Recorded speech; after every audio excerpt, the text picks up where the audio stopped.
semifinal between the Bahamas and Lebanon. Well, this is the first semifinal today. The other one will take place later on between Spain and Finland. But at the moment, these two teams, 2 victories away potentially from the road to Paris, the Paris 2024 Olympics. Josh Beck calling this one live with Shona Thurborn, 2-time Olympian with Canada and current head coach of professional basketball Francis. Shona, again, the stakes have been set very high by both these two teams. As we mentioned, the winner of this game will play either Finland or Spain to decide who gets that ticket to go to Paris. Well, it's been a long week. All teams coming in with a day off yesterday, so they will be re-energized, hopefully. Obviously, Lebanon fans are happy to see that man, number 5, probably going to play today, is what we have been told. So obviously the captain, Amir Saoud, very, very important for this team. But unfortunately, we got a little bit of news that Karim Zinoun, right beside him, right after him actually, in the player announcements, might not play. And that is troublesome if you're a Lebanese basketball fan, in my opinion. Absolutely. The reintroduction of the Prince of Lebanon, they know him as, Amir Saoud, was phenomenal for Al Riyadi at the Basketball Champions League Asia, and now he's here to help his team. But, you know, Karim Zinoun, in my mind, was the catalyst in that big victory against Angola. Well, today, of course, head coach of Lebanon, Coach Perisic, is unable to be here due to personal reasons. So our support goes to Coach Perisic. But now we get set to introduce possibly the biggest talking point at the moment here in international basketball. I mean, if you go back to 2017, the first time we had the qualification windows for the FIBA Basketball World Cup. The Bahamas, it was always a tough road for them, but now they become a true contender. Remember, Shona, they've never played at a World Cup. They've never played the Olympics. They've only ever played in one FIBA America Cup back in 1995, and now they're 2 games away from the Olympics. It really is a wonderful story, and we got a lot of storylines for you today in this game, but you mentioned it, 2 possible wins away from booking their tickets to the Olympics. And this is a team, they have proven themselves throughout this week. They have 2 big wins over good European teams, and those wins last summer to get here over Argentina. They can compete with the best of them. We're going to stand for the national anthems of these 2 beautiful countries. For the national anthem of Lebanon.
And now the national anthem of Bahamas.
The international referee is Jorge Vázquez from Puerto Rico, National anthems of two very beautiful countries have been sung, and now it's time to take the culture, the tradition, and of course the beauty of both the Bahamas and Lebanon to compete here for one spot in the final against either Spain or Finland.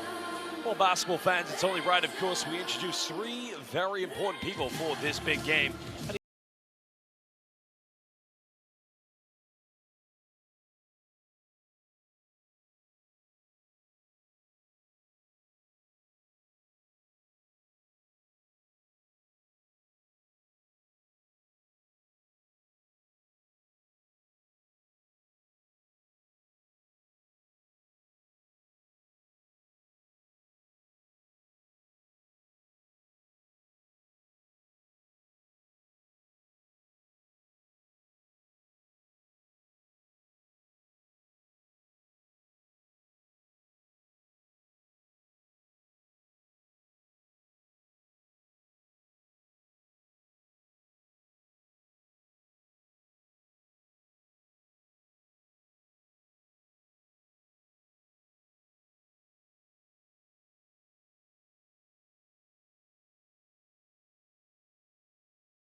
Who many watching right now maybe, well, first of all, we'll give a countdown and tip-off to our official sponsor, and a big shout-out and thank you to Tissot. We're now just under a minute away. Big thank you, big shout-out to Tissot. The countdown and tip-off is underway. But going back to what I said, Shona, Laurel's Nen, he's not a pro basketball during the season, a pro basketball player. He's an associate head coach at Bowling Green State.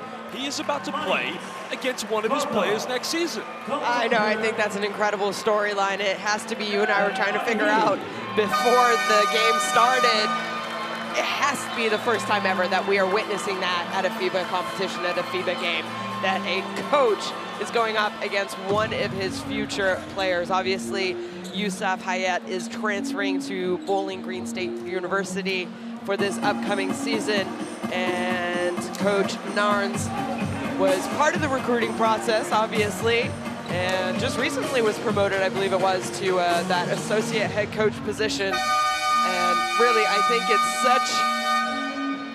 such an honor, almost for both of them, to be able to go up against each other. And you joked about it before the game. You said, hey, don't hurt your player.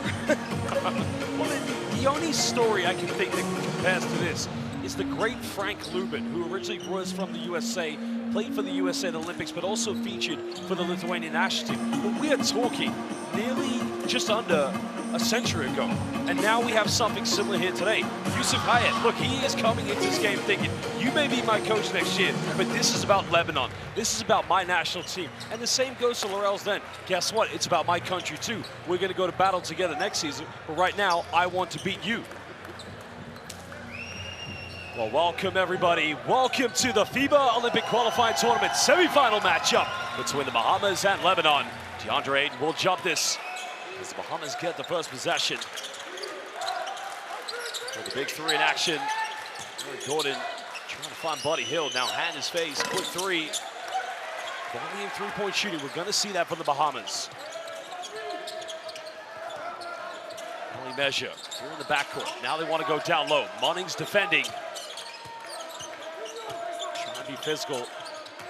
Sergio Darwish had a great game against Poland. Finishes strong. And the man who played at the University of Maine, the former Black Bear, gets the first 2 points. Exactly what he did the other day in their win over Angola. He's the one who got on the board for Lebanon, attacking the basket. So Yusuf Hayat matching up with Eric Gordon. And again, a bit of well, no, it's not going to be a turnover. It took deflection. So Lebanon trying to hang in there defensively. I mean, one thing I will say, Sean, if you compare the depth of these two teams, respect to this Lebanon team, they're great players, but you look at the Bahamas, I mean, there's a lot of options you can go to. And there's a layup by Sergio Darwish. Aiden puts the ball on the floor, goes in, draws the contact, and he will go to the free throw line. Freshman for Lebanon. Hayat first. Well, here's another look at the replay from DeAndre Ayton. Yusuf Hayat. That's NCAA against NBA experience, and DeAndre Ayton having played in an NBA Finals. Yes. And now currently with the Portland Trailblazers. It's the thing for the Bahamas. We've highlighted this in the games they've played. They very much have the NBA style. Volume three-point shooting, high-end tempo both ends of the floor. Lebanon's got to find a way to make those three-point shots low percentage looks.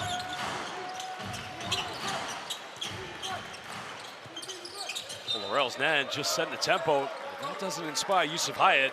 He's just giving him a look as well. Like, I wouldn't be surprised if he joins in the practices next season.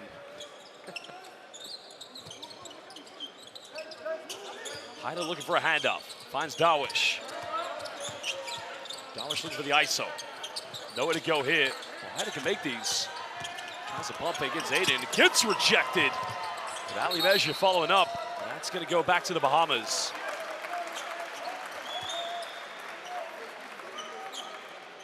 That look though by Ali Haidar. Maybe protect the ball, try to go into Ayton a little bit. Points inside the paint for Lebanon. They're gonna be tough to get, so they're gonna have to really work for them. Spellman up against Ayton. Can't get it. But Buddy Hill gets a second chance. Gordon now, no foul called. Scramble on the ground. But Lebanon comes up with it. I don't think Darwish knew to dive for that one. Measure goes behind the back. Darwish tries a three. This one's up. No good. How in the world? Yeah. That's impressive. He looks at his left hand as well. Well, he is left-handed. This man actually caught the ball, an offensive rebound with his left hand and scored it. Now Munnings, three in the corner. First three of the game for the Bahamas. Munnings, 3 points.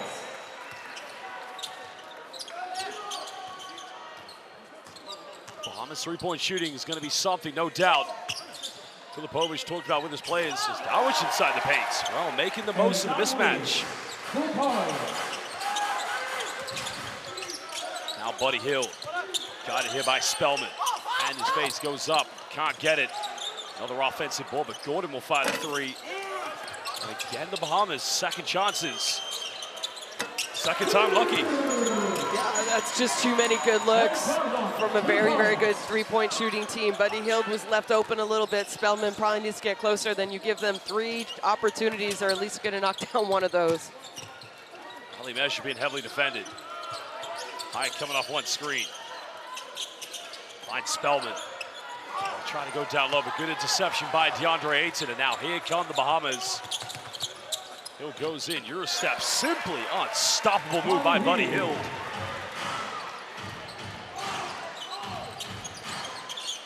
That's the thing about the Bahamas, they will play a quick tempo. That takes the deflection, comes off Eric Gordon, so Lebanon will get it back deep on the sideline.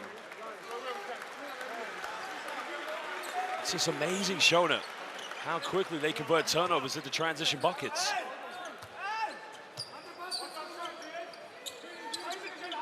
Well, the Bahamas have made a change. B.J. Edgecombe has checked into the game, the young 18-year-old.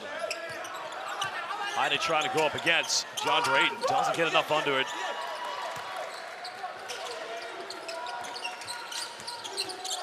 Now Hill looking for the ISO. Ayton now, time, space, goes in, finishes way too easy with a one-handed jam. I like that little action though. You have Ayton, get the ball just around the three-point line, and then one of the guards comes over and sets a screen for them. How do you guard that? Do you have to switch a small onto a big? Dawes from the mid-range. Hyder offensive rebound, but Buddy Hield. Again, the tempo, the energy, the emotion the Bahamas play, it is, you can't match it. You can only hope to, cope with it, I guess.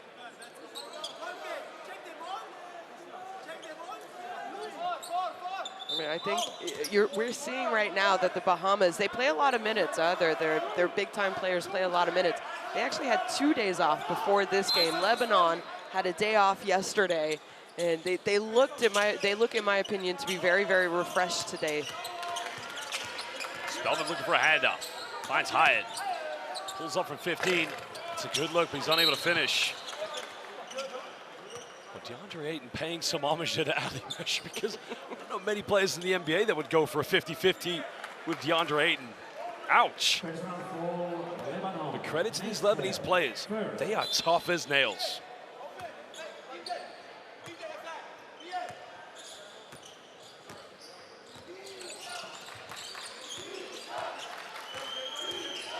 Ayton trying to find Buddy Hield. There's the alley-oop, and good night. DeAndre Ayton, that's what I call dominating. And that puts a smile on VJ Edgecombe's face. Showing if we want to take a little vacation, we might as well go DeAndre Airlines. You knew it was coming. And, we'll listen into the timeout soon, but, I think in those 2 days off, I've seen a couple new little quick sets by the Bahamas that I think they have put in leading up to this game here today. Well, let's listen now to what Coach Filipovic has to say. Guys, I got a question. We attack low post, right? 6 points in a row. Why you gave up? This is our house, the biggest opponent. I'm saying again, go from zero, okay? Guys, go up. I want to see continuation, okay? And then pass to Stella. You have to attack this guy, believe me. When we make the balance between inside, outside game, we are good. About defense, I told you, don't change rules. Stick to the rules.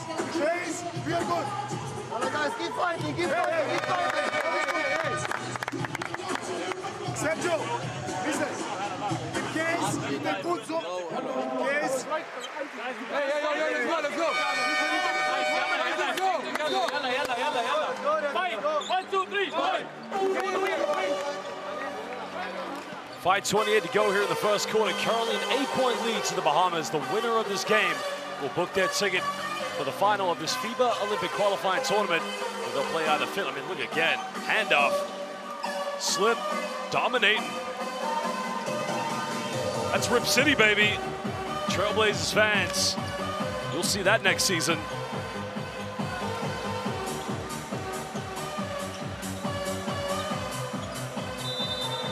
Young VJ Edgecombe has only played a minute so far in this game. Lebanon trying to build some momentum.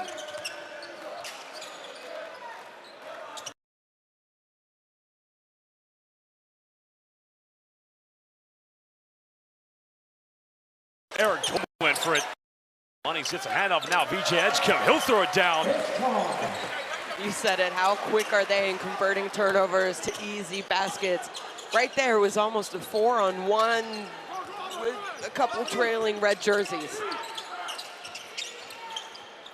Now Yusuf Hyatt finds a three. He's fouled in the process by Buddy Hield. Now I believe that's going to be his. No, it's only the first team foul against the Bahamas here in the first quarter.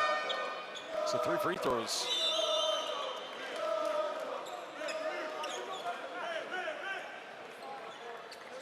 Well, Laurel's man did start the game. He's on the bench, but there's another look at the young 18-year-old bunnies. Those are some serious bunnies. Yes. And you know what the frightening part about it? He's tried to go for the spectacular posters, but luckily for the defenders, he hasn't been able to connect. But while Yusuf Hyatt's at the free throw line. He's drawn fouls. Yes. He's going to get one of these games. He's got, well, if they win, he's going to have another game tomorrow. I don't think anybody in this arena is going to be able to handle it, but go back to Yusuf Hyatt. I really at one point want to see Morel's man match up with him man-to-man, because that is going to be the big talking point. We said it pre-game. We can't remember the time you've had a coach and a player play each other in an international FIBA competition. Hill now finds Munnings, made 1-3, makes another one. Man who plays his pro basketball in the second tier of professional hoops in France for Alain Bonnet-Poe, extending the Bahamas lead to 11.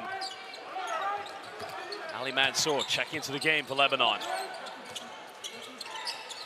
Lebanon's got to find ways to break the defense down.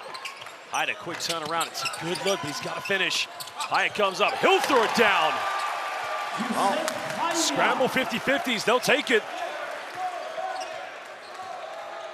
I think what's a little concerning for me, though, in Lebanon is that we have not had to say Spellman's name because he's not getting any touches. He's not getting any looks offensively, and he's their top scorer in this tournament so far. So the Bahamas getting everything and anything they want inside the paint. You also have to remember, Spellman's last season in the NBA was the year just before COVID when he played for the Golden State Warriors. He was drafted by the Atlanta Hawks. I mean, he played, I believe, quite a majority of games because that was the year Clay was injured. KD had left the team as well. Then decided to go to Korea. Now Hyatt down the middle, goes in. That's much better by the big fella. So Spellman hasn't quite played against, I would say respectfully, this kind of intensity, this amount of good NBA players, let alone international players. Back to Ayton. Finds Munnings, made 2 threes. Can't get a third one. Well, with that being said, Spellman was with this Lebanon team last year at the World Cup. That's true, yeah. And now Buddy Hill will try another one. So, Lebanon, they played Latvia, they played Canada, they played France. They lost to those teams. So, talk about Canada, France, that's quite a bit of NBA talent. But I will say, this Spellman, Omari Spellman, looks completely different than last year's World Cup Omari Spellman. And that was a big turning point this season in his career in the KBL. They came off the back of a KBL championship, and he ends up, Sergio Darwish with a nice mid-range. Spellman missed the majority chunk of the season due to injury, and he was away, he had to recover, of course. So, again, you could see, and that was why he was so emotional after their victory against Angola, because, at one point, his career, he was struggling due to the injuries he was sustaining. But now here comes Ayton, 1 dribble, 2 dribbles. But how easy is it for Bahamas to get everything inside the key?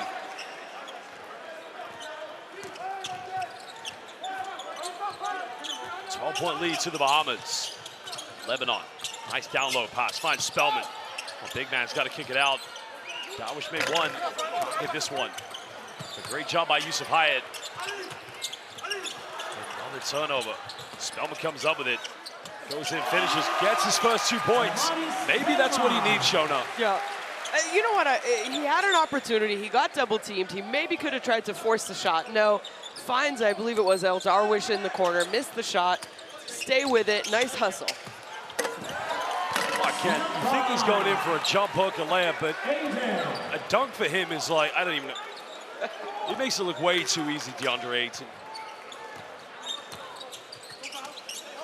Spellman got it by Munnings. Finds Yusuf Hyatt. Spellman going down the middle. Hangs in the air. He's unable to connect. Here come the Bahamas. Edge finds Buddy Hill. Wide open, 3 is up. 3 is good.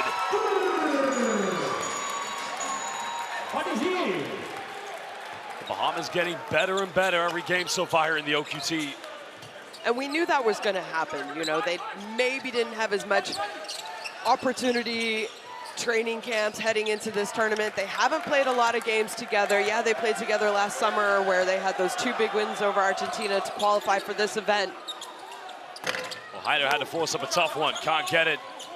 But when you compare some other teams playing in this tournament, the European teams, even Lebanon, who play a lot of the season together, a lot of them play on their pro teams together. They're there during the Intercontinental Cup games as well. Bahamas, they're at a disadvantage when it comes to practice time, getting together.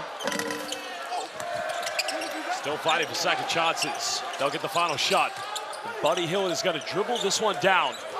Guarded by Bowling Green State defender Yusuf Hayat. Now the switch. Hesitates. VJ in the corner and rolls its way in and out. And that will do the first 10 minutes. It is the Bahamas who have a 15-point lead against Lebanon in this semifinal matchup of the FIBA Olympic.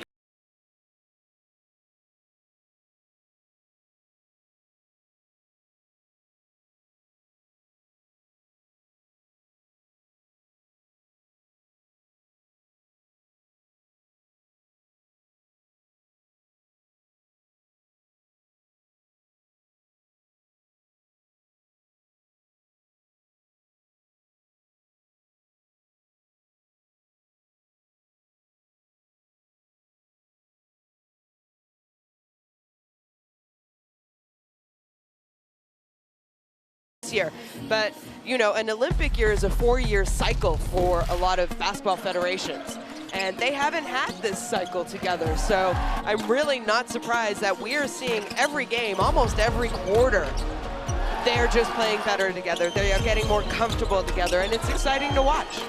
It's a very interesting thing you spoke about, the 4-year cycle, because now it applies not only to the Olympics, it's always applied to the FIBA Basketball World Cup. It's also applied to the Eurobasket, the AmeriCup, the Afrobasket, Asia Cup. And I think probably if the Bahamas, regardless whether they qualify for the Paris Olympics or not, you're going to see this federation really start to set new milestones, really set new targets, and it's going to become what everything is, a national team process.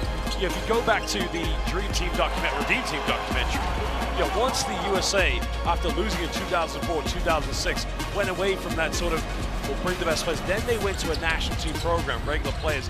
You saw them become very dominant for a long time. I can see the same thing happening to this program as well. It's a young program, but definitely it's going to build. Well, use that QR code and download Courtside 1891, the home of FIBA International Basketball. Get the best streams, schedules, and scores with that QR code for Courtside 1891.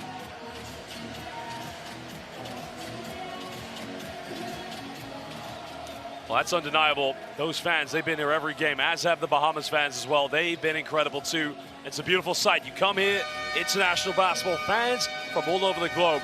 And we are so lucky to have it here in beautiful Valencia, Spain.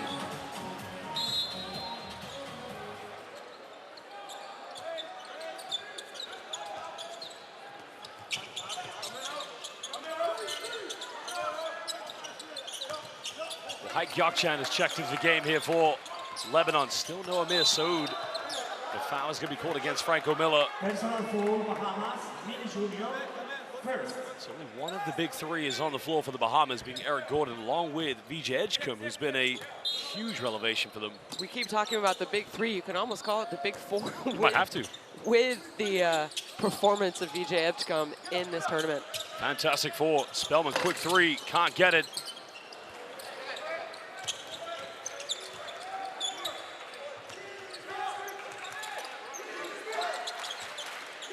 Lebanese fans trying to rally behind their players. Edgecombe coming off one screen. Time and space from the 15. Again, how mature is this young 18-year-old in this game? He is definitely, in my opinion, at some point, if he continues to play for this Bahamas teams, which I hope he does, we are going to see him as a FIBA, some kind of cup MVP. 6 seconds here for Yusuf Hayat. Hayat penetrates. He's got to get something going. Goes for a tough fadeaway. Haik Gökçen unable to secure the rebounds. Here come the Bahamas. Oh, they left Hunter wide open. Can Lebanon break quickly? Oh, wide open look. Still in. Still playing. And who else saving the ball?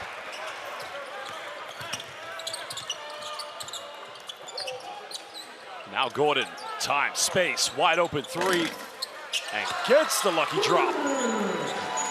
That's when you know you're a great shooter. Hey, he's an NBA three-point champion.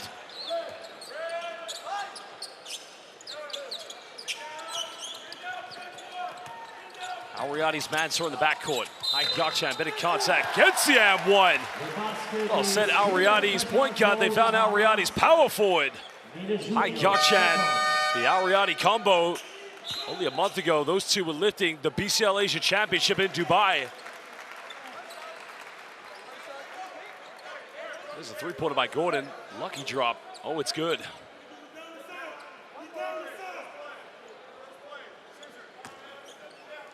You look at the three-point shooting, 6 of 13 for the Bahamas compared to 0 of 5 for Lebanon.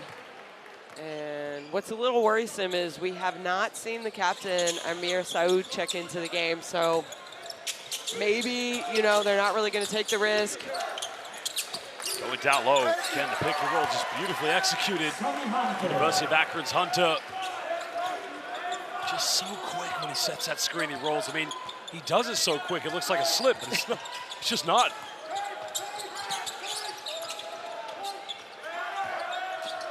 Khalil going down low to Haik Gyakchan. Haik now, pump face, goes in, nice move. I mean, this guy usually is a pick and pop three-point shooter, but good to see a bit of beast mode from Haik Gyakchan.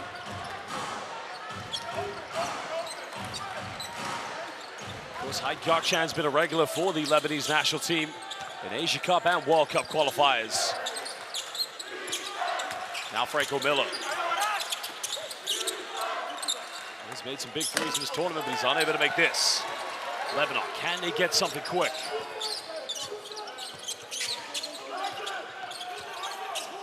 Well, Haik in the post. Tell you what, Haik Gyakchan, he's being defended by the superstar VJ Edgecombe, but you know what? He's got one thing in his mind. I've got that size advantage, so I'm going to take him in the block. Yeah, I think that's a great read. Last couple of possessions by Gyakchan. Realizing, like you mentioned it, he's normal of a pick and pop, trail and three-point shooting big, likes to spread the floor, but he does have a height advantage. Well, not anymore, but he did have a height advantage. Well, to ask him to do that against DeAndre is going to be tough. Khalil, a three, too strong. Gyakchan battling for offensive rebounds. Exactly what Lebanon needs.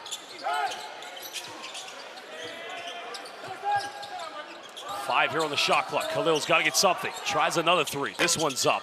It's on target, but it's just not dropping.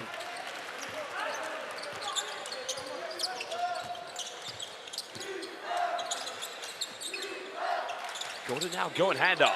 He'll fire another one. Lebanon's able to keep Bahamas off the offensive boards. Down by 17. Can they build some momentum? And so down the middle. This is what Gyakchan likes to. Pick it, pop it, make it! The three-pointer. Just like he did to the Philippines in the FIBA World Cup qualifiers. That's his game.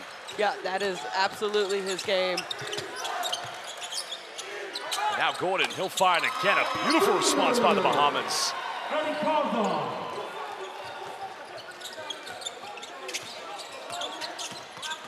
Darvish keeps his dribble alive. DeAndre is not falling for the pump fake. They force a turnover. A quick foul has been committed by Ali Mansour.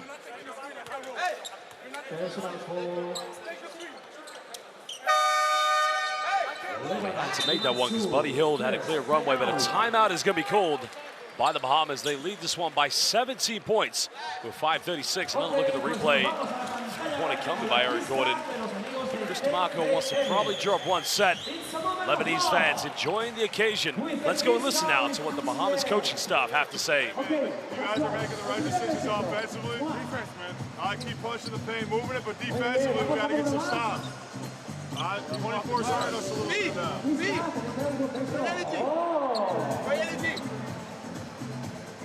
Now what the fuck we doing down there? We gotta be better. Fuck what we playing. We gotta be better down there. Everybody. I'm all fucking point switching. We get a team no confidence. None of those. Oh, let's go. Come on, baby. Fuck the score. Hey, let's run flash. We're gonna run flash right now, all right? Strauss, we got you here. Tom, you're here. All right, D, I want you to flash. Buddy, you hit. EG, you guys play the game. All right? If EG comes off the handoff, Travis, time it. Tom's going to flip you, and you're going to come back off. Hey, Tom, hey, what's up? All right, you guys got it. Go early in yours. I'm going to do this. I'm going to come out and stay out. Yeah, exactly. Come on. Well, of course, Buddy Hield trying to send a message to his teammates as Laurel Nance, coming back in the associate head coach at Bowling Green State, but no use of Hyatt on the floor. Tell you what, I might need a foam roller right now. So You know, Eric Gordon making sure he was still involved in the timeout and listening to coach. I liked it. He's got to be healthy, I tell you. Got to take care of every putt. I mean, he was focused, that's for sure. You can see he was listening in, but...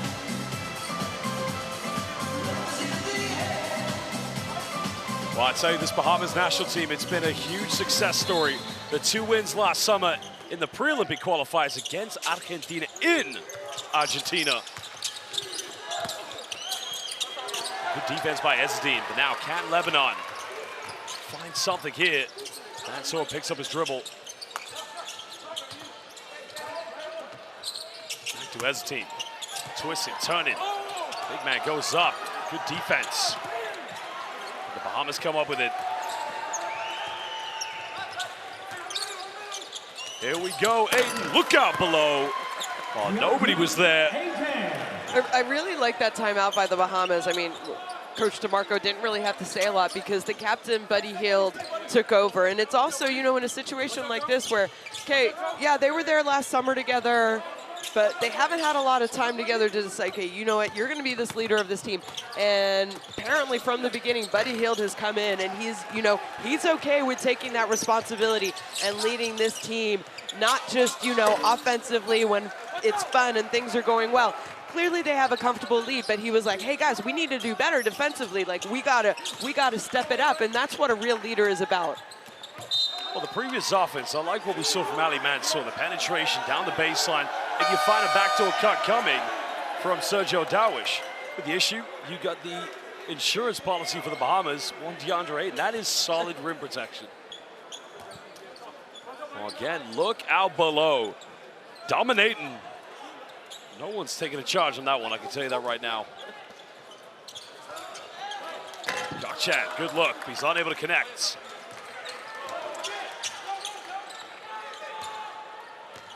Still 4 minutes here in the first half. Go to the continents of these two beautiful countries. Lebanon, 4-time silver medalist of the FIBA Asia Cup. Bahamas have only played in one ever FIBA Americas, which we know today is FIBA America. Manning's unable to hit the three.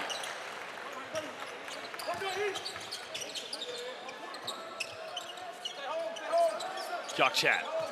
He's been good in the post so far. Got it by Munnings. Bumping. Yeah, Munnings just stood still, didn't need to do much.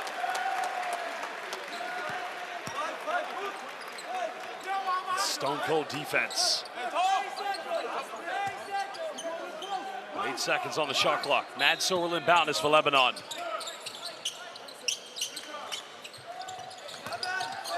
Darwish step back, baseline, nice and tucked away. We gotta build on this one, Shona. We gotta believe.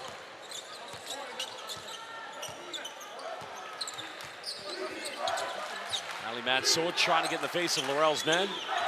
And now Buddy Hield, the switch on defense. Got it by Mari Spellman. Another three by Gordon. This one's no good. The rebound full and hit DeAndre Ayton. Can't get the tip in.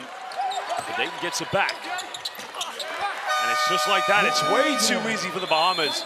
Lebanon fighting for everything, but trying to box this team out, it's near impossible. Yeah, way too easy. I mean, I know they only have 6 offensive rebounds, but 6 offensive rebounds has converted to 8 second chance points. That's, you know, that's a lot of points. And it's disappointing because what we saw Lebanon do against Angola is they boxed out. If they missed the boxed out, they were able to defend a lot quicker than they're seeing today. Can we try one thing? Yes. We got diamonds. I will take the ball. Okay, but look idea. Look idea. Let's go. We play line, and we play time on side. We are waiting for exit side pick. Okay? Exit side pick pop and give me this high-low picture. Okay? Very important. Please, Mansour, listen. Coach, they're switching everything. You need to go horns down or horns side. I want to switch this open pop and give me high-low. Believe me. Okay, listen to me. Okay, go for goal down. One time. Let's go. Keep it. Stay together, guys. We got it.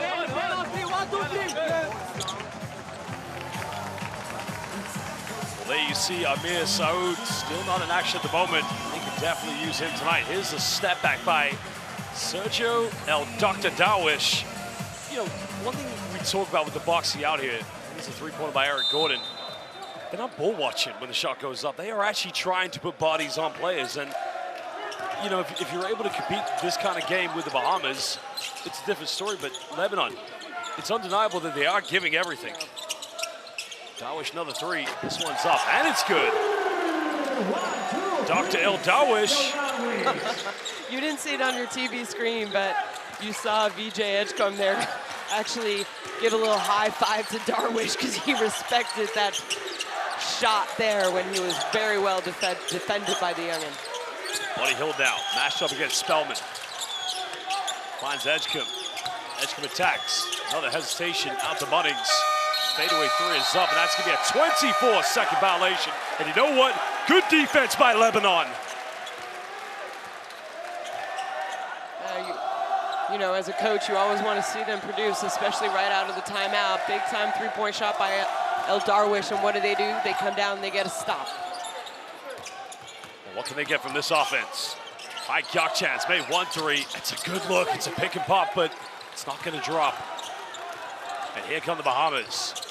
Edgecombe trying to go baseline. This shot, but a foul's good. No, stepped out of bounds. And two frustrating plays there for the Bahamas, and now change coming in. Franco Miller Jr. along with Hunter. Oh, just a millimeter. And Ali Measure along with Jack Khalil coming in here for Lebanon. And Ali Haida.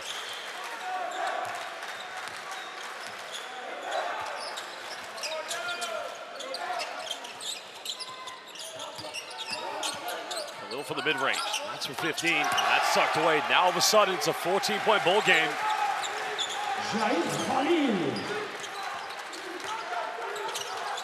Under 2 minutes here in the first half. Buddy Hill trying to run circles around the screens. Hunter will go in the lane. A little jump hook, and it's just that easy. It really is. I mean, we knew that this Bahamas team were going to come in. They were probably going to be a pick and roll, pick and pop type team, but they definitely do it very, very well. Spellman trying to ISO. Got it by Hill, fade away, and he gets it. Well, Spellman, he's hungry right now, look. You see a little bit of frustration coming out of Spellman, and he has missed some open looks. Now another mid-range, everything, oh, excuse me, I beg my pardon, another three hit. Franco Miller Jr. still looking to embrace on his professional career. Many GMs across the globe will be looking at this man. Oh, another one. Dr. El Darwish. The doc is ready, keeping this team in the game.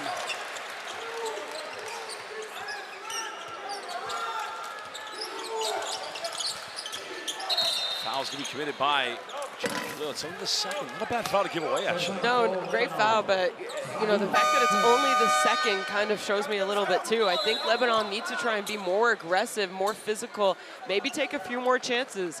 You shouldn't be 40 seconds left at the end of a quarter and only committed one foul. Well, Franco Miller Jr. with the three-pointer. The timeout's gonna be called. CJ, SOB, you can, SOB, you can do the flip if you want. Hey, listen. What we say about number 9? What we say 9? Step back, right? Get back, crowd him, make him put it inside the three-point line. All right, keep communicating on those pick and rolls. It's gonna stop right now. All right, let's go. Hey, we're gonna go flash right now. All right, Sammy there, Buddy here. BJ, you pass it in. Sammy, come to it. Buddy, set this. Look for this on this back screen. All right, if nothing there, Buddy, come on the handoff, re-screen. We're downhill, Sammy. We got 3 in a line. We cut. All right, let's go. Hey, do not be inside the three-point line. Be outside the line. Then you're gonna get the shoot, and then y'all can drive close out. Y'all be inside. It's too crowded. Don't wander around. Come on. Hey, finish the quarter. Finish the 3. 1, 2, 3. Come on, y'all. Well, here's a look at Sergio El Dr. Darwish. The doc is in the building, and he's feeling the confidence here from the perimeter. Those Lebanese fans, you can hear it. There's a play by Khalil Yeah, one thing I love about basketball in West Asia is you look at Hunter in the pick and roll. I mean, West Asian basketball, whether it's Lebanon, whether it's Jordan with the great Zaid Abbas, one of the greatest players, along with the great Sam Douglas, two of the greatest in the history of FIBA Asia. You know, in the likes of Syria, you've got the likes of Rami Mojani. There's some good basketball in the west of Asia. Well, Smith, he'll fire a three, can't get it. Lebanon looking to cut this one down. 14-point deficit. We'll know where to go. Finds Amari Spellman. Now they go to the doctor. Hesitates, another step back. Oh. Confidence is frightening. Yes, it is. They gotta found a give. They turn it over, oh, they save it. Khalil's gotta go for it. Almost got it. What a way to finish the first half, but you gotta credit the Lebanese heart. Yusuf Hayat diving on the floor. That is Yakbari, Lebanon. You gotta love that hustle. They may not have got it, Shona, but that gives you a bit of hunger, but a bit of determination going into halftime. I agree with you. I hope it gives them hunger at least. And, you know, you mentioned it. It's a hustle plays and it's a 50-50 balls. You know, yeah, they missed the opportunity to knock down a three-point shot, close the gap, but that has to feed them a little bit heading into halftime. The momentum changed a little bit the last couple minutes of that quarter. What you hope is at halftime, they don't come out and maybe start a little flat like we saw them start in the game. And the Bahamas, you know, they always do a pretty good job coming out of halftime because their players do play big minutes and they look refreshed. I think Lebanon, you mentioned it before the game, the reason why Lebanon is so fun to watch is because they play with a lot of pride. They're not going to give up. There's still 20 minutes left in this game. They love playing for their country. They know what's on the line. I think they're going to come out hungry. Of course, you know, the Basketball Champions League, the elite league made by FIBA, Europe, the Americas, now Asia. Who is the best Asian basketball team? Al Riyadi in Beirut. We got Al Riyadi players here tonight. Hai Gyakchan, Ali Mansour, Amir Saud, and not even, you know, we don't have Wael Al-Akchi. You mentioned it. Lebanese basketball, it's a brotherhood, it's a family. You play with your heart, you put your heart on your sleeve as we look at the heads-to-head between Amari Spellman. But, you know, DeAndre Ayton, great game so far. Spellman, we did see a passage of confidence in the second quarter. Yeah, you know, I think he didn't get a lot of open looks and a lot of touches, especially in the first quarter. And I think, you know, that he also needs to take a little bit of responsibility for that. Spellman, you need to ask for the ball, you need to get the ball, you need to get open, and then you need to find your shot because we know he can create his own shot. But at the same time, Lebanon, hey, he can't only have, your leading scorer cannot only have 4 field goal attempts. Good thing is he's not forcing it, but you need to get your best scorer more touches, more looks at the basket. So hopefully they'll be able to figure things out a little bit in the second half. Obviously, El Darwish, great first half. He's playing with a lot of confidence. You know, disappointing that we're not going to probably get to see Amir Saud and Karim Zinoun, who a big reason where they're even playing in this game is because of the fourth quarter that Zinoun had 2 days ago against Angola. But you know what? It's the way injuries and the ball rolls sometimes. It's next man up. Who else is going to step up for them in the second half? Well, we haven't seen Amir Saud yet, but one thing for sure, the Lebanese fans really enjoying the occasion. Of course, they've been fantastic, as have the fans of the Bahamas as well. They come in here, showing their flags. This is international basketball at its best. But right here, Sergio Dr. El Darwish, right now putting on a performance, as he did against Angola in the second half. But they're going to need him, as well as Spellman, to come big. Remember, no Karim Zinoun today, favoring an injury. Will we see the Prince, Amir Saud, come in? They desperately need something from the perimeter. They can't just rely on the doctor, that's for sure. Well, basketball fans, it is halftime. We will return in just under 12 minutes. This is the first semifinal of the 2024 FIBA Olympic Qualifying Tournament. We'll be back momentarily.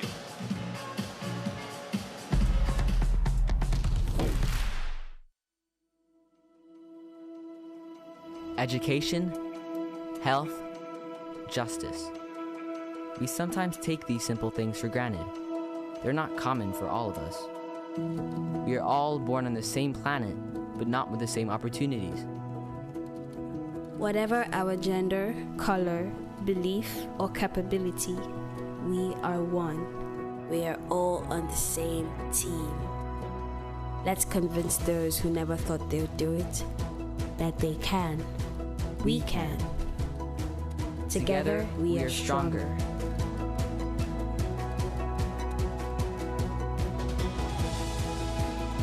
No matter your origin, basketball can bring everyone together.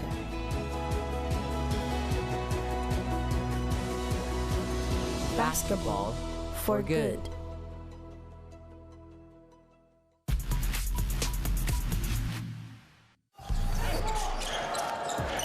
Webster catches, turns, misses. Is this the 10th assist? He gets the triple-double with the full court heave.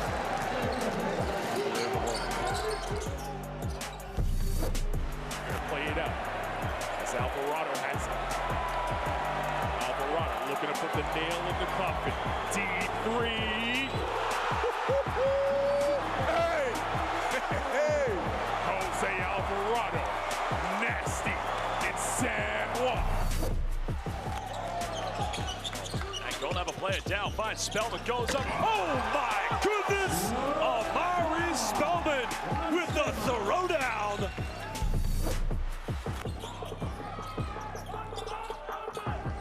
Here's Lopez. Oh!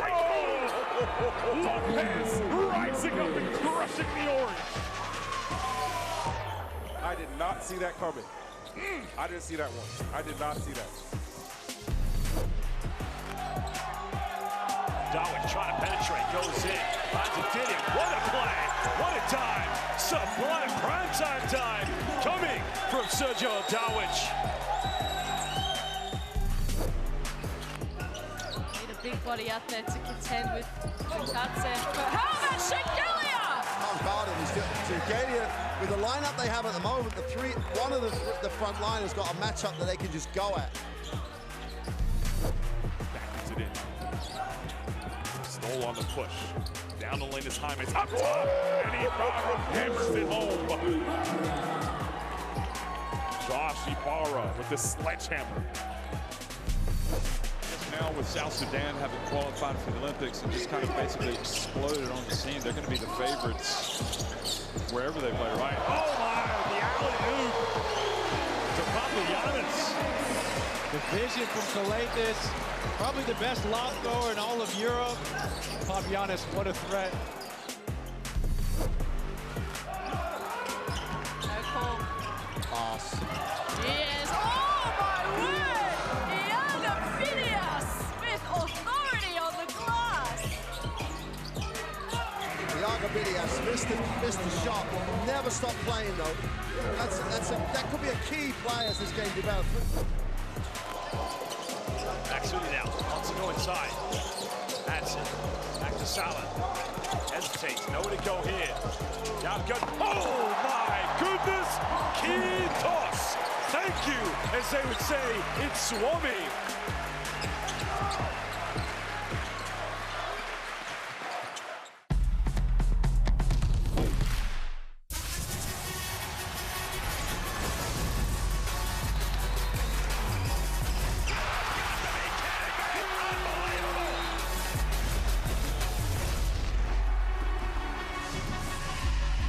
That is unbelievable. These guys will be legends in their own country, but also in the international basketball world forever.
Welcome back, basketball fans. The second half is about to get underway here. The semifinals, the first semifinal of this FIBA Olympic qualifying tournament between the Bahamas and Lebanon. Currently, indeed, it is a 14-point lead here to the Bahamas, and they have been terrific. Josh Beck calling this one alongside the great Shona Thurborn, two-time Olympian with Canada. And Shona, so far, I mean, it's tough to really break this one down. I mean, Lebanon, they're playing with everything they've got at the moment. No Kareem Zainoun, Amir So, we still haven't seen him, led by this man, the doctor, Sergio Dr. El Darwish, 14 points. But it hasn't been enough, of course, against this very strong, formidable Bahamas national team. Yeah, you said it. I mean, El Darwish is doing really all he can do. He knocked down those two last three-pointers for them. He's the one who really sparked the energy, sparked the fuel a little bit in that second quarter. Coming out of halftime, though, you know, we mentioned right before halftime that other people need to get involved. I think Omari Spellman, not a lot of touches, not a lot of looks offensively. You got to get him involved. There's a reason why he was your leading scorer at last year's World Cup. He's your leading scorer in this tournament. But also, Yusuf Hayat, where are you? We need to see you. Good players know how to play and come out of ruts. Yeah, you're going to have an off game, an off quarter, but you still need to contribute, and they need some big-time contributions. As you see, DeAndre Ayton, 14 points, 5 boards, and his 14 points somehow have just felt incredibly easy. And, you know, maybe we'll see as this game progresses. 14 points is not a big lead. We know that that can be gone in 2-3 minutes of game time. But if they do kind of continue to hold this lead, the win looks a little bit more secure. Will we start to see them resting some players for tomorrow's game? Hey, you talk about Yusuf Hayat, of course, and the big talking point today is that Yusuf Hayat is going to go play a very good NCAA program next season, Bowling Green State University, and his associate head coach, as we've already alluded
Ali Measure will be defending his future associate head coach, Laurel's Nan. We're back here, second half is about to get started. Aiden inside the paint, kicks out, finds Munnings. Laurel's Nan goes baseline. Now Buddy Hill, catch and shoot, three is up and no good. Can Lebanon find the will, the perseverance to make this a ball game? Always trying to put the moves on. It's going to be a jump ball, but Lebanon will get it back because the Bahamas had first possession. Coach Filipovic, the assistant coach regularly for Lebanon, but having to take over due to Coach Perisic having to leave due to personal reasons. So our thoughts and support do go to Coach Perisic. Nice passing here. Right there in the corner. Shot is up. No good. I like the pass by Spellman, but yesterday Spellman would have caught that ball on the out of bounds and gone up strong and dunked it. And today he's just being a little bit passive. You're absolutely right. And again, the change in personnel you have to go up against. The paint not only being protected by DeAndre Ayton in terms of defense, but the thing about the Bahamas, I've said this before, you make mistakes, they'll make you pay. You get things right, they'll still make you pay. Dawish finding Spellman. Spellman from the mid-range. Good defense by Munnings.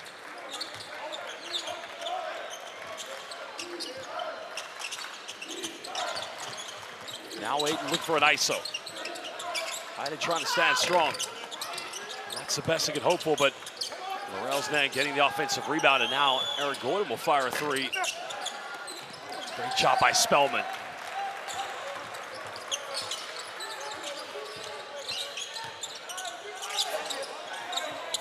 Spellman trying to seal off, he throws this one away. Now here comes Munnings. Finds Buddy Hills.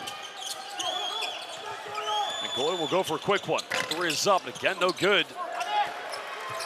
It's almost unusual when you see Eric Gordon miss two open three-point attempts. Well, nice transition, the finish by Amari Spellman in transition.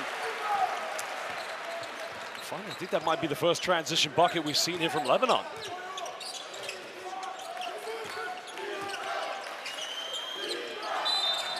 Well, they're gonna call a foul here against Ali Haida.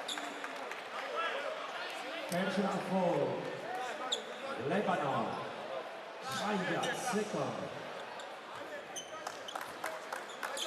That's a tough one for sure. Nice transition play, a 3-on-2. What do you call it, 11-man fast break? Good rotation by Lebanon. Spellman, but again, it's not enough. Dominating inside the paint again. I mean, I don't think they could have done anything better there. They rotated to perfection. They had position, it's just everything around the basket is too easy for DeAndre Ayton. Dawish now off one screen. Dawish goes in with a hook shot. Can't get it. Now Measure, he'll fire the three. He'll nail it. Ali Measure making a big time bucket. Lebanon not giving up. No, and we knew that they weren't going to give up. That's not the way that they play. You know, it's not always about wins. It's also about representing and having pride for playing for your country. Well, Yusuf Hyatt a rebound off the missed three-point attempt by Munnings. Now Hyatt goes in. Oh my Lord, what a move, but he is unable to finish. Now Ali Measure comes up with a loose ball. And he turns it right back over.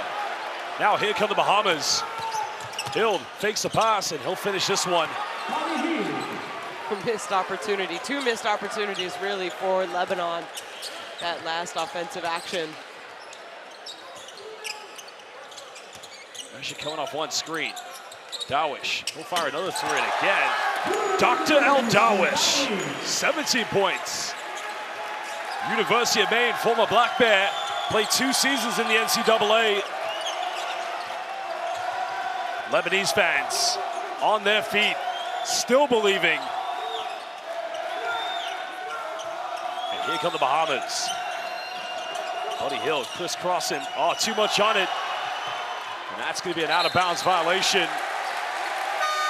And this is when you hear those fans say, Lebanon Yakbiri, the fighting nature.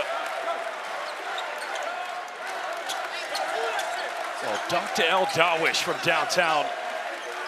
I mean, he struggled in the first half against Angola. And that was the missed attempt you mentioned, Shona. Yeah, you know, he had the first two points for them against Angola, and then kind of went quiet the rest of the first half, but then really came alive, as well as with some of his teammates, and helped them come up with that big win. Well, Youssef Hyatt just sent that one over the Alps. Remember, he grew up playing his basketball in France with CSP Limoges. And he makes a big-time three. All of a sudden, it's a 7-point ball game. This team was down by 19. 5 here on the shot clock. DeAndre turns down, fadeaway, and again, it's just like that.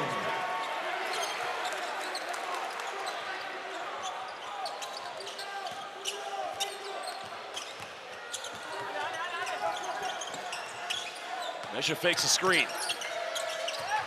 Almost turns it over, but Haida dives on the floor. Now goes out of bounds. 7 on the shot clock. Lebanon scrambling here. You gotta appreciate the Bahamas defense. It is relentless. That came down with a bit of snow. What do you call that? The negative parabola? That's a hell of an arc. No need for Noah's Ark. Go for Hyatt's Ark. He's got a lot of confidence, this young man, hasn't he? And you know what? I think it's deserved. It'll be fun watching him, you know, continuously play. He was there back in 2022, right, at the Asia Cup for Lebanon, I believe it was. Spellman off the dribble. Was on target, but too strong. Well, Youssef Hyatt, he has featured for the Lebanese national team in various, even before the World Cup qualifies, the Asia Cup qualifier. He was 19. Of course, whenever you come through an academy as great as CSP Limoges, I mean, that tells you what kind of player you are. Now one to Buddy Hield, showing the experience, the NBA veteran. There's one thing I like about Buddy Hield's role. We know he is one of the big three, the go-to players, but it's also the coaching. And you must notice when you have great players, they act like an unofficial player coach for every team.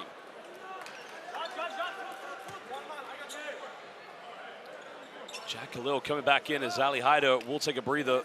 And Haik Gyokchan also coming back in. He had a nice first half for Lebanon. He's had a quiet tournament. I think he has played his role efficiently, and you know, typically known as a pick and pop, knock down the three. Saw the mismatch, went inside a couple times. Well, when he played for Al Riyadi in the BCL Asia, you know, he's playing alongside the likes of Thom Maker. So when you got a dominant big man, so in this case, it's going to be Amari Spellman. He just knows how to play off those superstars. It's back to a 12-point deficit. Spellman trying to bully his way in. Fade away. Drills a foul. He'll go to the free throw line. I'm not sure if they call this one the Munnings or Buddy Hield.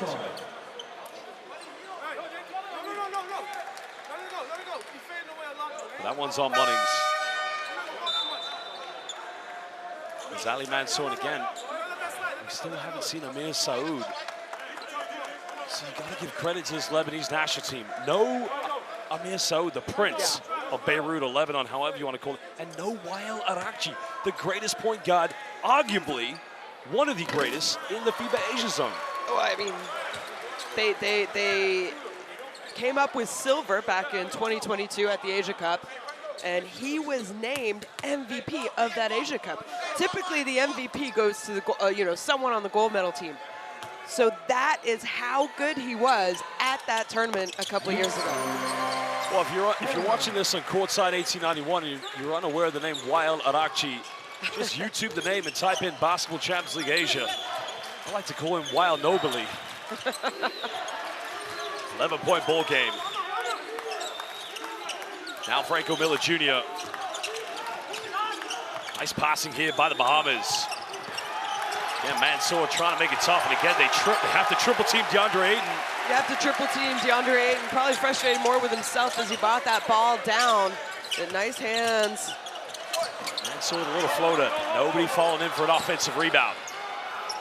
Well, here we go. Franco Miller, well, they had an option there. Ayton's looking at Hield saying, why did you not throw the lob? And Hield acknowledges, could have done better. Because with all the young players we have, we do speak about VJ Edgecombe, but you know, as I mentioned with Franco Miller Jr., go back 6 years ago, he was a young 18-year-old playing in a tournament in Cholet in France. For that time, I believe it was the Niagara Tigers. It's a tough post move. Gokchan trying to keep it alive. But now here we go again with another turnover. Sloppy basketball. Here comes Spellman. Oh, baby! Omari Spellman one more time. Cutting it down to single digits.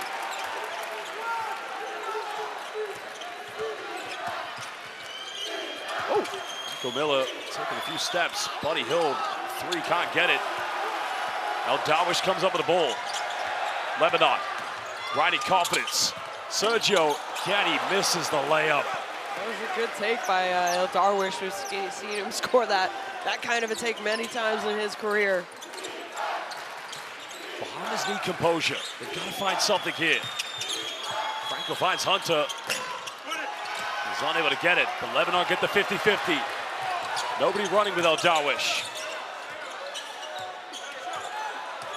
El Darwish goes in, and a blocking foul is going to be called against Franco Miller. Well, that's a tough one, Shona. Did Franco have position? No, I think it was,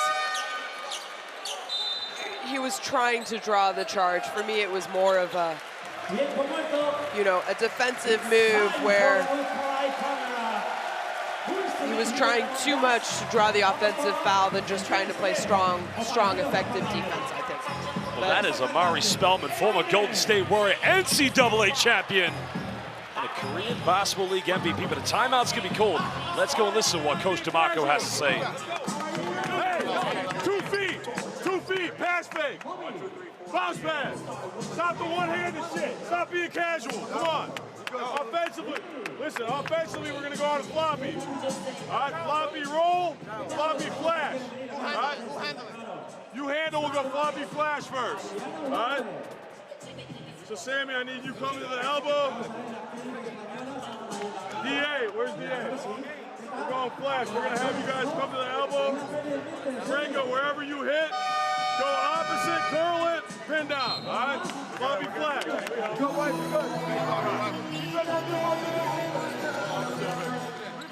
Well, use that QR code to catch up on everything for the Olympic qualifiers. Today are the semifinals.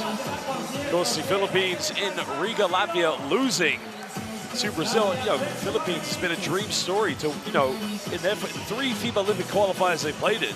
To get to the semifinals was something that we wouldn't have expected back in 2021 or 2016, but the same thing today.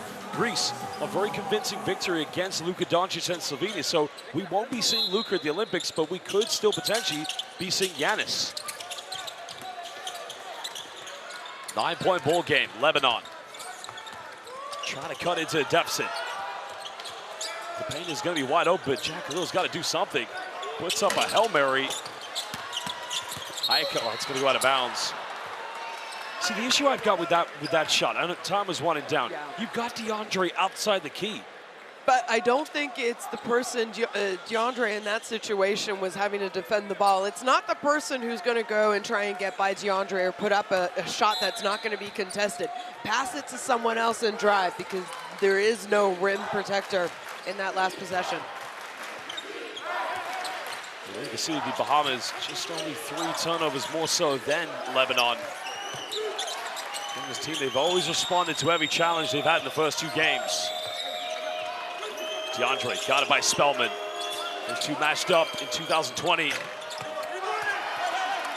Lebanon's able to secure the rebound.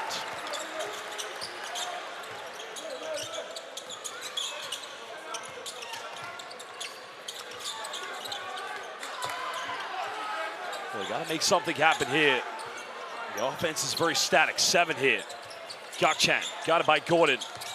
Kicks out, finds Khalil. Got to think about something.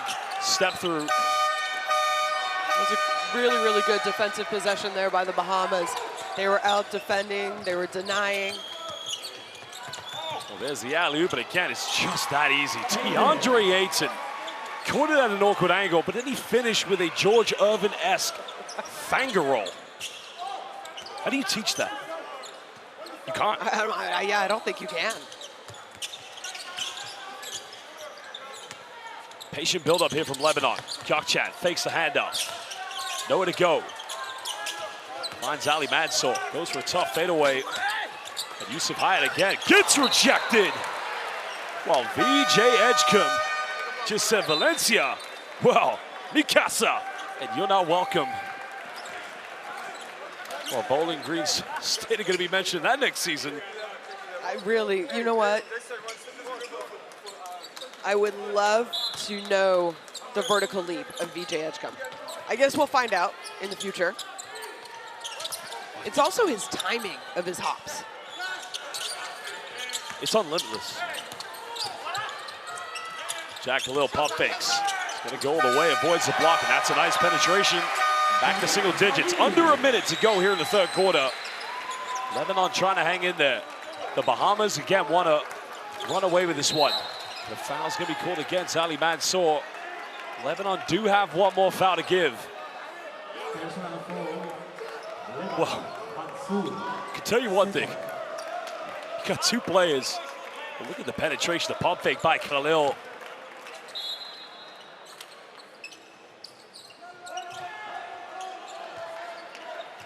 Potentially a 2-for-1 for Bahamas if they go quick. Miller falls over. Hyde comes up with it. And now Lebanon trying to get something.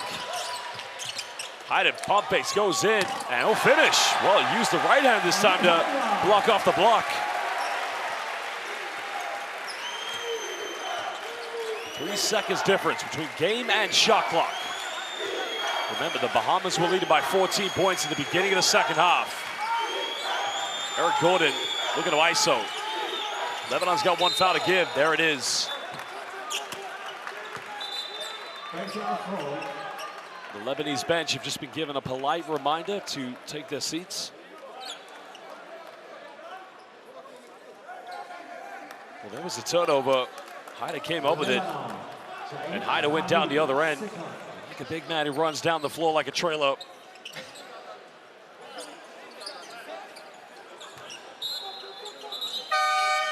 Well, the quick substitutions coming into the game is Yusuf Hayat will take a breather. Sergio Darwish will come back in for Lebanon. No shot clock. Bahamas can have the final play. Edgecombe looking to attack. Fadeaway, mid-range, simply automatic. VJ Edgecombe, when in doubt, he may go a few minutes scoreless, but he seems to step up. No. He seems to fly up and deliver. The aerial mailman. I mean, look at it, the jump shot. Even when he takes that jump shot, I can't tell you, the vertical's more impressive there for me. I was just gonna say, for an 18-year-old, he already, a lot of later teens, yeah, you see talented players, but he really does have a very good all-around game already. He's got a jump shot. We know he can get to the basket. He's tried, I don't know how many times, 4 or 5 times to poster people. It's gonna come, it's gonna happen. He has a 3-point shot. Haven't seen him shoot the 3 off of an on-ball screen yet, but he has a catch and shoot 3-point shot. Defensively, he's active, he knows positionings, he moves his body well, he gets over screens, and for him to already have that kind of a package as an 18-year-old, you just, in a couple of years, the sky is gonna be his limit. Oh, absolutely, of course. And, it's exciting to see such elite talent. Amari Spellman, the NCAA champion with Villanova, currently plays in the Korean Basketball League.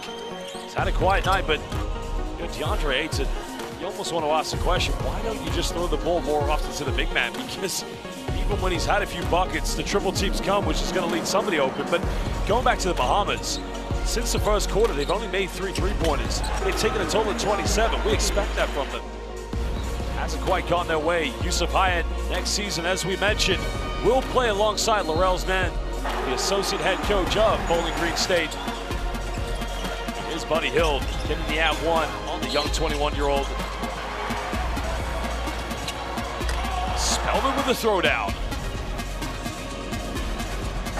Final 10 minutes coming up here to decide who will go to the final and who will match up with either Spain or Finland to see who will get that 1 of 4 tickets to head to the Paris Olympics. Well, use that QR code and download Courtside 1891 to get all the best streams, schedules, and scores. Courtside 1891, the home of FIBA International Basketball. Well, Mansour trying to get up in the face of Eric Gordon. Hunter's missed a few threes, but he's not going to miss that one.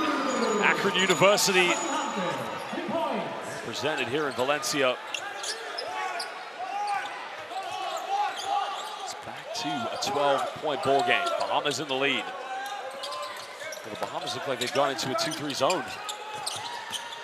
A little pump fakes. Gakchan, another pump fake. Oh, hi, Gakchan just went. That was smooth. That was very smooth. Good three-point shooter, so the closeout have to happen.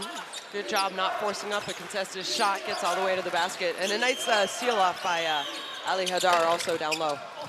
Well, Sergio Dawich had to tip it out, but in the end, the Bahamas will get it back. It's always going to be the big challenge here when you play against the Bahamas. Well, that's Dr. J-esque, except in a Lebanese jersey.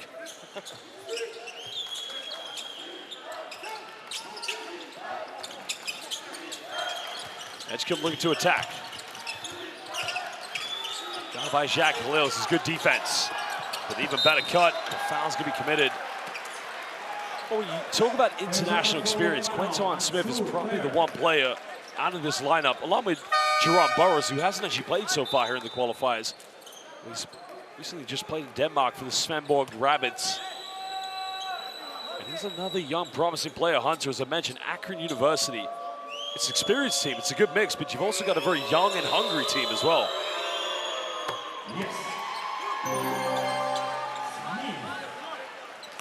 There's a man who needs no introduction, VJ Edgecombe. Coach.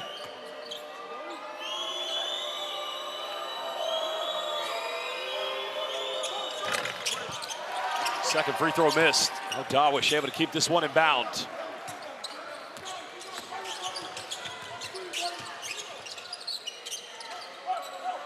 Darwish going pick and roll with Haida. Attacks, finds Haida, what a play. Big man's got to finish. Gets the and one, but it all starts with Sergio, Dr. El Darwish. That's how he uses the pick and roll, Shona. Look at this pass. Also catch and able to gather and go up is the big man. Well, he played in Canada the summer of 2020, I believe it was, in the CBL. I remember speaking to a lot of coaches about Haida, and they said he is relentless. He is a workhorse, and he is strong as an ox. And so is that man there, Amari Spellman. He makes a three-point play.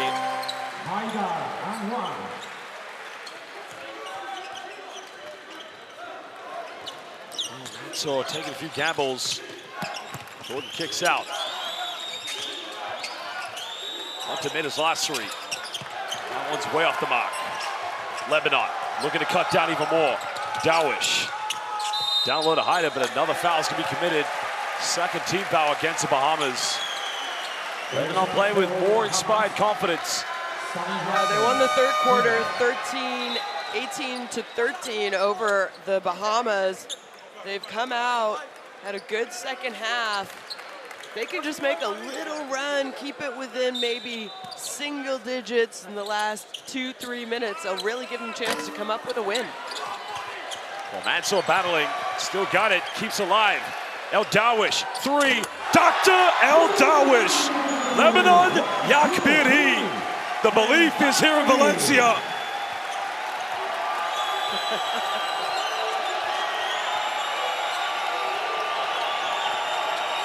Listen to the Lebanese fans.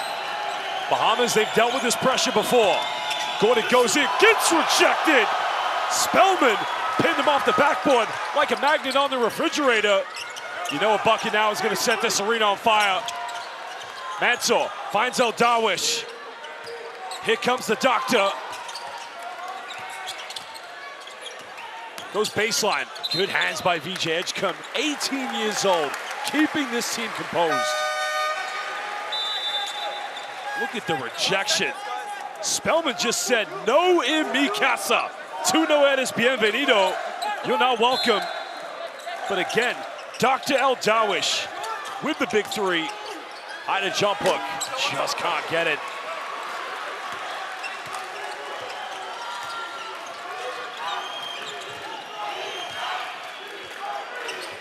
Just under 3 minutes.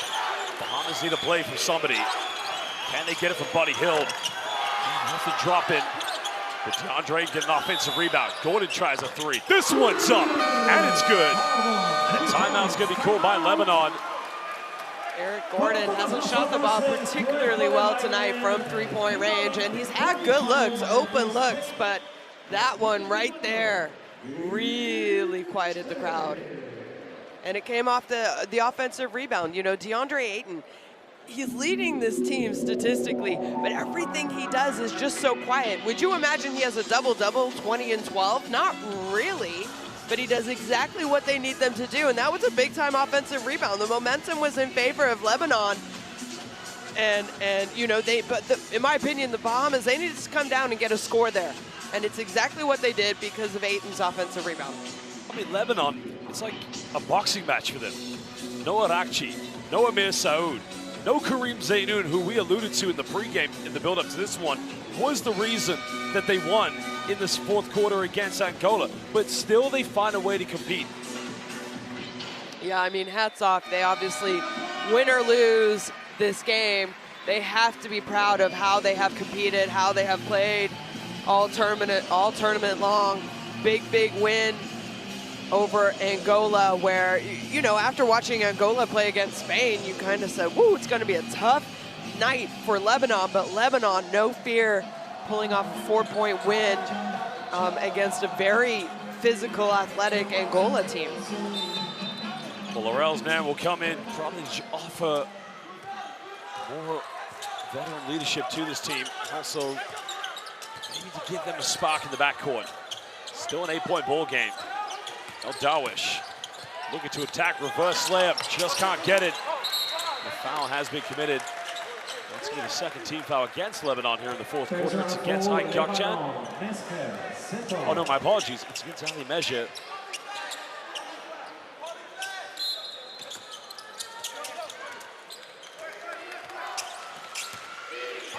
Bahamas now have a bit of the momentum in their favor. Buddy Hill penetrates. Just politely pushes Ali Mejia out the way. Just gives it a little kiss off the bank.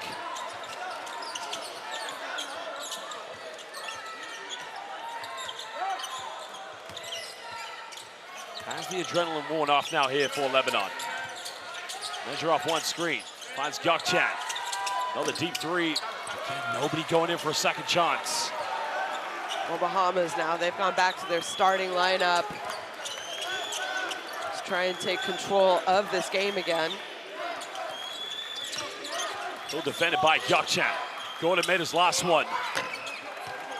Doesn't get it. Goes out of bounds. Lebanon will get it back. Well, we've been waiting for it. Yusuf Hyatt's come back in the game. Are we going to see a moment where the player is up against coach?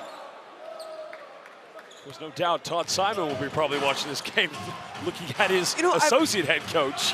I'm a little confused how Coach Narns didn't somehow convince VJ Edgecombe to come to play for them. They've got a great recruiting team, of course, good coaching staff, and it's going to be exciting for Bowling Green State next season for sure. Gordon goes for another three. Hyatt throws it away, throws it right to his associate head coach. And in the end, Dan gets the assist.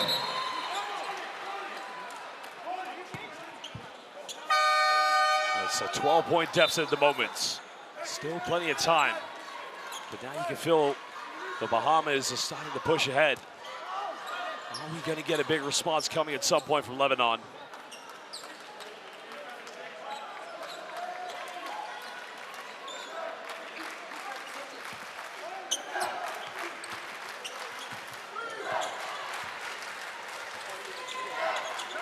Lebanon need a big play now. Something to kickstart their offense back.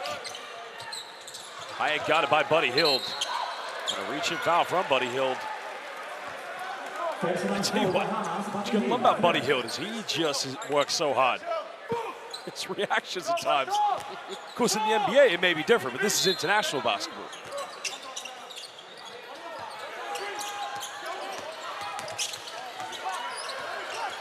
Money's defending El Darwish. Finds Gakchan. 3 seconds down. El Darwish has got to go quick from the logo. And nothing dropping here for Lebanon, but Bahamas turn it over. Gakchan, he'll try another one. There we got it. Hike from downtown, Al-Riyadi. About that confidence, though. Comes up with a steal. Doesn't hesitate. He was left open, and he says, I got it. 13 points for him. His best game so far in this competition.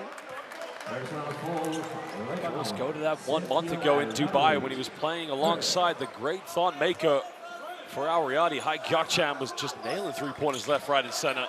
As was Amir Saud, as was Wild Adakchi. And Karim Zainoun. Gordon goes in, doesn't get the ad one, but he will go to the free throw line.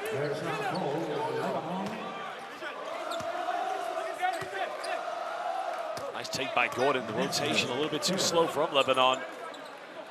Look at this. Hai Gakchan. I'll have that one, please. Nobody's got me? Okay. Well, BCL Asia champion. Don't leave me wide open.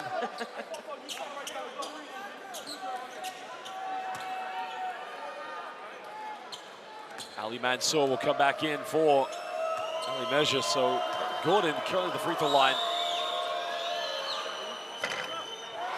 Oh, it's interesting, you know, when you look at the NBA players when they do come and play for their national teams. Because we'll remember Eric Gordon predominantly when he played for the Houston Rockets and winning the NBA three-point championship. I gotta tell you, he's been very happy. Because it's tough when you are a big three, DeAndre Ayton and Buddy Hill, but he seems like he enjoys whatever role he has to play for Chris DeMarco with this national team. Yeah, and I actually think you could say the same for, you know, Buddy Hill. Spellman offensive board. Foul's gonna be given. That's what Lebanon needed, Shona. Second chances. You know, when you go from not just NBA players, but your, you know, professional teams to your national team, your role changes. And you have to be adaptable. And for some people, that can be very frustrating. And you know, you see their productivity go down. And for others, you know, they accept it, they relish it. And some they'll play more on their national teams, some they'll play less. And, you know, it really, playing for your national team is you know, it's bigger, it's personal, it's emotional. And you hope, you know, people who have those long national team careers, they accept their role with their national team. And, you know, their goal is to play for their national team at the highest level. And that is hopefully at an Olympics for either of these teams. Lebanon still trailing by 9. Bahamas trying to hold on. Going into an interesting zone matchup. But now Aiden got it by Spellman. Good hands by Spellman. Aiden thought there was a foul, but 5 seconds on the shot clock. You could argue it, but I think he got good ball. Neither team has any fouls to give. Lebanon, you want to force a tough shot, but then you've got to get the rebound. Finds Buddy Hill. Got it by El Darwish. Hill now puts up a tough one. And Hyatt battles. And it's going to go back to Lebanon. That's going to be a foul. Oh, no, Rebound, yeah. Wow. I think it went against Edgecombe. Is this tough on the Bahamas? Because... Okay, yeah. Touched his hand, so he couldn't come down with it. But that's going to put him to the free throw line. So another opportunity for Lebanon, who really this second half, I feel like they have just been, they've been playing with more confidence. Oh, absolutely. Well, chance to cut it down to a 7-point ball game when we come back. You know, it's interesting. We talk about, you know, NBA players transitioning from the international game. Some big names have really come over to Europe. You think about it, George Gervin at one point, at the end of his NBA career after playing for the Bulls one season with Michael Jordan, came to Spain to play in the ACB for Maxi Manresa. Had a phenomenal time. Take Dominique Wilkins, and, you know, not at the end of his NBA career, but went to Athens to play. They ended up becoming European champions, but domestically, it took a bit of time for Dominique to adapt. Another more recent story would be Josh Childress, you know, leaving the NBA to go play in Greece. he played very well, but it took time to adapt. And that's why I'm so impressed with the big three of the Bahamas. They've got a good coach who is assistant coach with the Golden State Warriors, but they are game by game still learning how it works, and they are doing a phenomenal job. Yeah, and even playing with your national team, obviously the Bahamas, they play in the AmeriCup region and the FIBA AmeriCup. So that basketball is different from European basketball. Yep. And let's say a FIBA EuroCup competition. And, these competitions, it's from countries all over the world. But to be able to adjust, and when you don't have a lot of that experience like this Bahamas team does, that's why I'm so impressed with their 2 wins over 2 very good European teams in Poland and Finland. And, I think if they can continue to grow, this could be a really fun team to watch for the next couple of years. Obviously, they're going to have a little bit of transition. Some of these guys are a little bit older. Eric Gordon's a little bit older. Buddy Hield, still only 31. But, it'll be really interesting to see what a country like the Bahamas can do in the future. Well, they go back into that zone. Aiton's going to try to play at the high post. Interesting here, Mauri Spellman. Money's up the key, can't get it. Battling for rebounds. Get the second chance. Hill trying to attack. Turns it over. Now what can Lebanon get here? Finds Hyatt. And in the end, they turn it over one more time. Problem with that was Hyatt Gökçen was trying to find Hyatt, but I think it was Munnings. Phenomenal job just wearing him like a jacket. Right there. Tough one. Gökçen maybe should have just slowed the ball down, reversed it to the other side. They had numbers, but just went to the wrong player. Bahamas transition defense. It's never been in denial so far here. We can't leave Aiton wide open. They took the gamble, and that's why there's an invitation.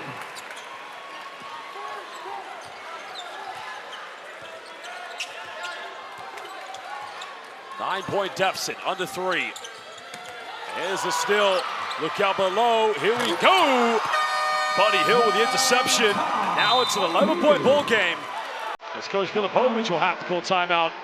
Shona, you knew that one was coming. You could see the look in Buddy Hill's eye. The determination. He knows how important it is to come up with a big stop, a big steal, where his team needs him to do something. He is the man, and that's why he is the captain of this Bahamas team. But we're gonna talk about it all game long. We have been, and also, no matter what happens in this game, Lebanon to even be in this situation with obviously the people, the main person that they're missing, but also obviously their captain Amir Saud. He's been injured. We heard he was going to play. I was excited for him to play. Unfortunately, they just don't want to take the risk where he's not ready. And I'm not sure what happened to Kareem. As you knew, he had a great game 2 days ago. Maybe something in practice, maybe something in that game. He did check. Oh, no, that was El Darwish who went and got taped during the game. Went down with an ankle. Yeah. So, either way, no matter what happens, I think this Lebanon team, this federation, these fans need to be very, very proud of what this team has accomplished. Well, you think of those 3 players, Kareem Zaynun, Amir Saud, and Hyatt Gökçen all played for Al Riyadi at the Basketball Champions League Asia a month ago. In the semifinals, they played against the champions of the Japanese B-League, Hiroshima Dragonflies. They had 100 points by the 3rd quarter. They were just nailing 3-pointers like it was nothing. Darwish finds Hyatt, made 1 3. And that's too short. Goes out of bounds, gonna go back to the Bahamas. Good defense.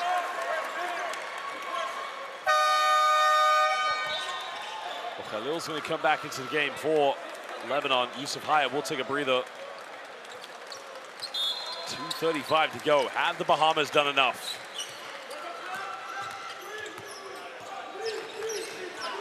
Remember, the winner of this game will meet either Finland or Spain in the final tomorrow. Finland and Spain will play later on after this. 10 here on the shot clock. Score pass finds Munnings. 3 in the corner. That might as well be good night from the Bahamas. Lambanese Munnings with the money.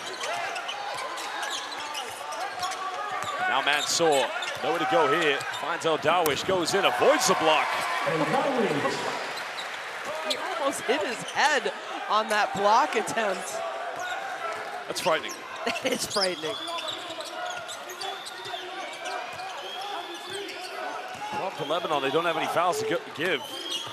Hill down the lane, goes in, wraps around, finishes. Soft move. Well, no one can deny the talent in this Bahamas national team. It's there for everyone to see. And for sure, they've earned the right to get to the final. Spellman down the middle, draws a foul.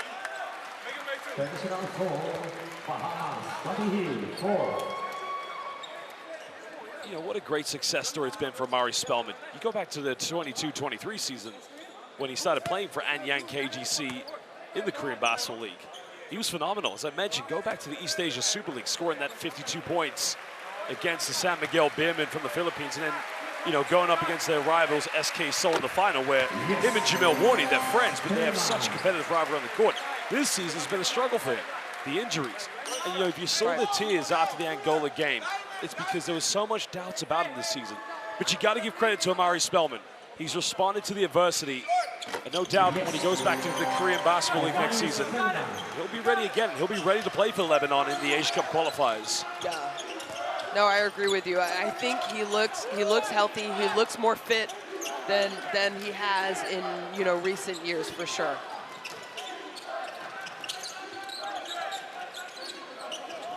Well, the Bahamas just over a minute away of getting to one game away from the Olympics. Edgecombe in the corner, 18 years old. And he's going to get a steal. How intelligent was that? He just waited. The stealth.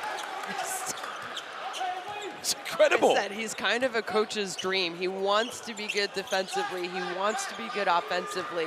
Apparently, he asks questions. He's continually trying to learn. Here we go. I got the M1 at least. He got the M1. I thought we were going to see a poster attempt. I remember the build-up of the Acropolis tournament, as I mentioned, when they played against both Montenegro and Greece. He tried it a few times then. He's tried it a few times here. It's going to happen. It will happen. We got one game left. It's going to happen with VJ Edgecombe. Baylor, get ready. And of course, for Lebanon, this team has nothing to be ashamed of. For the first time in their history, they got into a semifinal of a FIBA Olympic qualifying tournament. Spellman goes for a three. Front iron, can't get it. Of course, if you think about Lebanese basketball, 2002 FIBA World Championship in Indianapolis, 2006 in Saitama, Japan, 2010 in Spain, and last summer you were there with them in Indonesia. But the road to Paris, unfortunately, will no longer be available for Lebanon. The Bahamas have one game to go.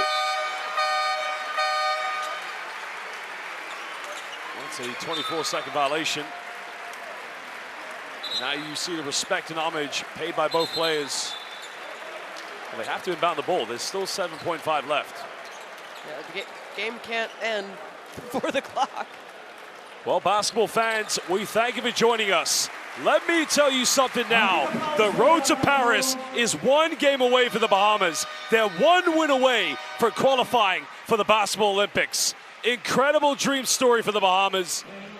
They win this one, 89-72 against Lebanon.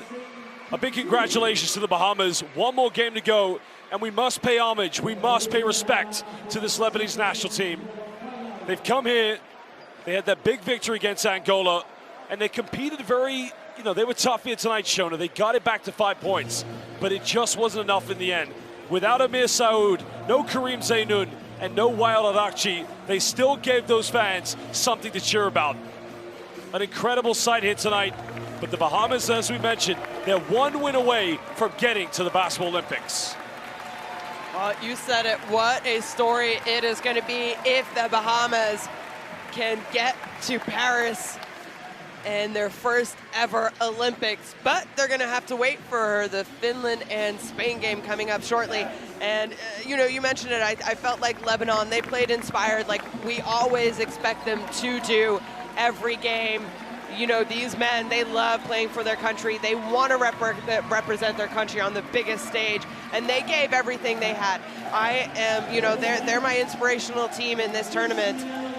Absolutely, for me, because they were missing some very key pieces, but they came out, they did what they were supposed to do, they competed, they played with their hearts, and unfortunately they just didn't quite have enough for a going up against a very talented Bahamas team.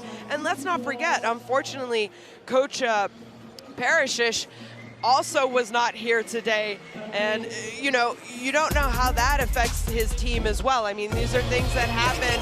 And how about this photo? You can't really see it happening right now, but the story of the game, Yusuf Hyatt going up against his future associate head coach at Bowling Green State University. They are taking photos right now of each other's jerseys, and that is going to be a story. That should be a storyline. Obviously, Coach Nairn, the associate head coach, and Yusuf Hyatt, who is transferring to Bowling Green State University.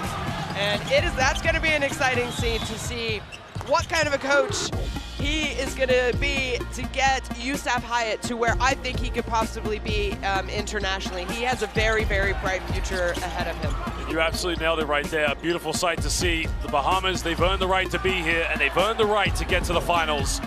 Laurel Nen, as you mentioned, associate head coach of Bowling Green State, led by the likes of DeAndre Ayton, Eric Gordon, Buddy Hill, VJ Edgecombe. Of course, a big shout out to Lebanon. No doubt, Fadi El Hatib, the Lebanese Tiger, one of the greatest players has been watching this team.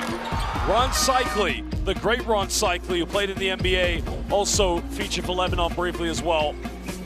But now they have to look forward to the FIBA Asia Cup qualifiers. For those fans and those players, though, from the Bahamas, for them, it's not about what history they have. As you mentioned, they've only ever played in one FIBA major tournament. That was the America Cup. Now it's about making history. Well, there you have it. The Bahamas sealed their tickets, and they will find out who they'll play in the final. Will it be Finland or will it be Spain? It doesn't matter about history now. It's about making history. Well, basketball fans, live on Courtside 1891. We're going to take a short break, but the next semifinal coming up will be between Finland and Spain. We'll see you for the next semifinals.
Okay, secure with this win, ladies and gentlemen, please make some more noise for our PCL player of the game, DeAndre Ayton.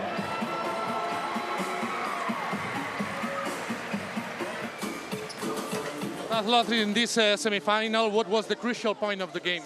I think they made a lot of threes. They came out very, very strong on the threes, and we had to catch them the whole game. They're a great team, full of NBA players. We did great. We played hard. We fought hard. I want to thank the fans and the players for giving everything they got. Thank you very much, and hard luck for us. Good luck for them in the finals.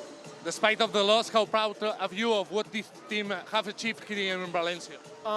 Actually, after the Spain loss, it was a very tough loss for us. We got together and we played very good against Angola. And today we fought very hard. We made a tough game for Bahamas, but unfortunately we came up short. So that's it. Finally, just send some message to the Lebanese fans. This loss is for we played very hard. We fought for them. I want to thank everyone who came out support. I want to thank all the fans in Lebanon that trust us, that support us, and hopefully we can get better and better, and next year we can come up and play again better. Thank you very much. Thank you. Thank you. Buddy, one step closer to the Olympics. What does it mean for this team to be able to play the final? Well, thank God.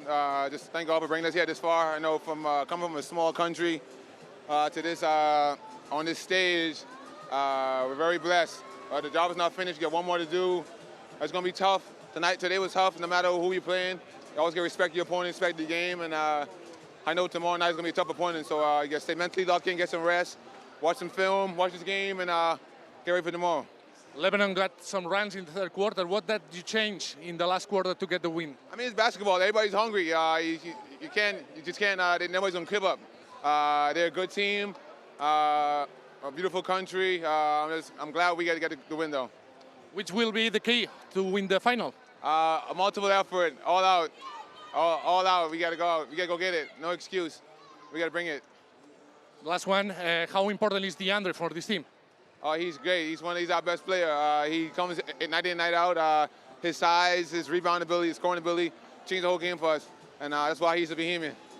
Thank you. DeAndre, congratulations for the win. How important is this win for Bahamas basketball? It's truly important. We're making history as we go on throughout this tournament. The better team won tonight. We stuck together. It was a tough game. And, hats off to our opponent. What do you expect for tomorrow's final? Tomorrow's final is going to be the toughest game probably of our career. Best thing we can do is just go back and get off our feet and watch film and be ready for those guys. We know tonight's going to be a big game for whoever wins this game, and we just got to be ready for them tomorrow. You have been playing for a long time, but how important is this final in your career? This is really big. This is bigger than any Western Conference finals. You're fighting for your country, and, it's guys like us that don't get paid for this. We're just trying to set a bar high for our generation and, just trying to, set that basketball mark and get opportunities out our little island, the Bahamas, and, show that we can, us too can make it out and come to big opportunities like this. Final question about Buddy. How important is him like a team captain? He started the journey in 2017. How important is it to have him in this team? Yeah, Buddy's a true leader.